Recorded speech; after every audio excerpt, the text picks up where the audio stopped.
Assalamualaikum warahmatullahi wabarakatuh. Saya Nisa Mufida dari 11 IP1. Hari ini saya ingin mempresentasikan permasalahan sosial dalam masyarakat atas bimbingan Ibu Yulinis Zaini. 1. Pengertian masalah masyarakat. Menurut para ahli, Sujana Sukanto mendefinisikan permasalahan sosial sebagai ketidaksesuaian unsur-unsur kebudayaan yang dapat membahayakan kehidupan dari suatu kelompok sosial. Sedangkan menurut Tomo, sebagai suatu kondisi yang tidak diinginkan oleh sebagian besar warga masyarakat. Dari kedua pendapat tersebut, dapat disimpulkan bahwa masalah masyarakat adalah ketidaksesuaian unsur kebudayaan yang akan menyebabkan terjadinya situasi, kondisi, dan perilaku yang tidak diinginkan dalam kehidupan bermasyarakat. Teori tentang masalah masyarakat terdapat menjadi 3 teori. Yang pertama, teori fungsionalisme. Teori ini menganggap stratifikasi sosial sebagai sebuah keniscayaan, berfungsi sebagai kebutuhan sistem sosial. 2. Teori konflik. Teori konflik ini berkembang sebagai reaksi teori fungsionalisme struktural, memiliki akar tradisi dari Marxian, melihat relasi sosial ini dalam sebuah sistem sosial sebagai pertentangan kepentingan. 3. Teori interaksi simbolis. Manusia memiliki kapasitas untuk berpikir, dan pemikirannya ini dibentuk oleh interaksi sosial. Faktor-faktor penyebab masalah sosial. 1. Faktor ekonomi. Faktor terbesar penyebabnya munculnya masalah sosial di masyarakat dikaitkan dengan pendapatan individu, yang dapat mengacu pada kesenjangan sosial dalam masyarakat. 2. Faktor budaya. Faktor budaya ini karena adanya ketidaksesuaian pelaksanaan nilai, norma, dan kepentingan sosial yang diakibatkan adanya perubahan sosial serta pola. 3. Faktor biologis. Faktor biologis, ketidaksesuaian situasi lingkungan yang mengundang ketidakstabilan situasi biologis dalam masyarakat. 4. Faktor psikologis. Faktor psikologis ini berhubungan dengan pola pikir penduduk atau anggota yang berhubungan dengan tatanan kehidupan sosial. Selanjutnya, partikularisme kelompok dan dilema pembentukan kepentingan publik. 1. Partikularisme dan universal. Menurut Edward T. Hall, partikularisme merupakan sikap seseorang yang lebih mengedepankan aspek personal dalam berhubungan dengan orang lain dan dilandasi dengan hubungan emosional dibandingkan peraturan yang berlaku dan peraturan yang ada. Sedangkan universalisme ini merupakan perilaku seseorang yang lebih memfokuskan diri. 2. Partikularisme dan kepentingan publik. Sistem yang mengutamakan kepentingan pribadi di atas kepentingan umum, aliran politik, ekonomi, kebudayaan yang lebih mementingkan daerah atau kelompok khusus. Selanjutnya, berbagai jenis permasalahan di ranah publik, yaitu kemiskinan sebagai masalah sosial.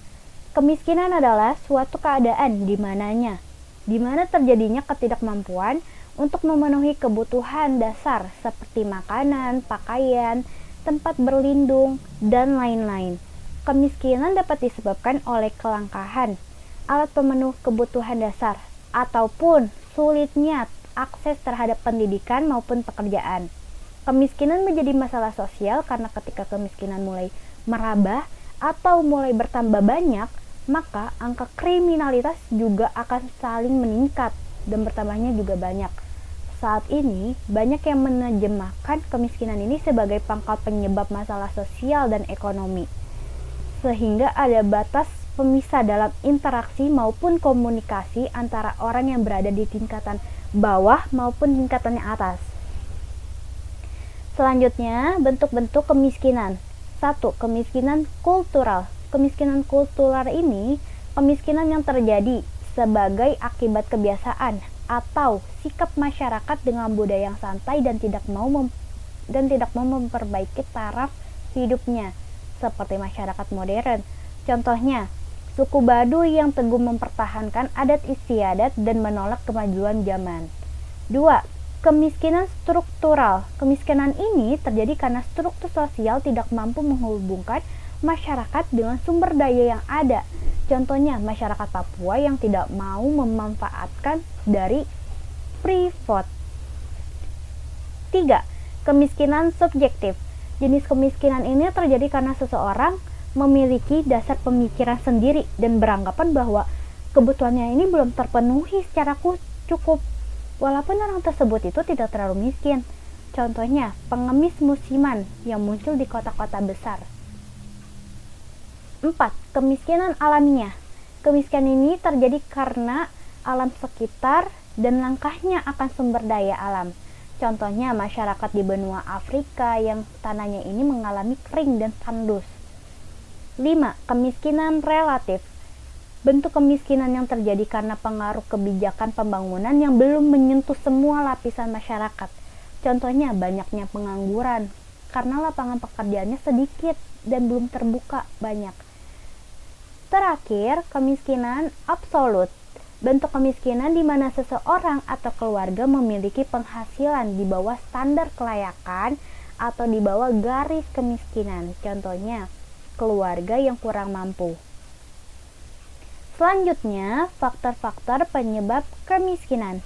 1. Kurangnya lapangan pekerjaan. Kurangnya lapangan pekerjaan membuat banyak masyarakat menjadi pengangguran. Maka semakin banyak pula angka kemiskinan. 2. Rendahnya tingkat pendidikan. Banyak anak-anak yang putus sekolah karena tidak mampu untuk membayar sekolah, karena membayar sekolah itu cukup tinggi dan membuat masyarakat miskin yang tidak mampu untuk menempuh pendidikan dengan sebagaimana layaknya. 3. Angka kelahiran tinggi. Banyak angka kelahiran yang membuat masyarakat miskin ini semakin banyak dan sulit untuk memenuhi kebutuhan sehari-harinya. 4. Bencana alam. Seperti yang terjadi di Kota Palu, gempa bumi membuat banyak masyarakat yang kehilangan tempat tinggalnya.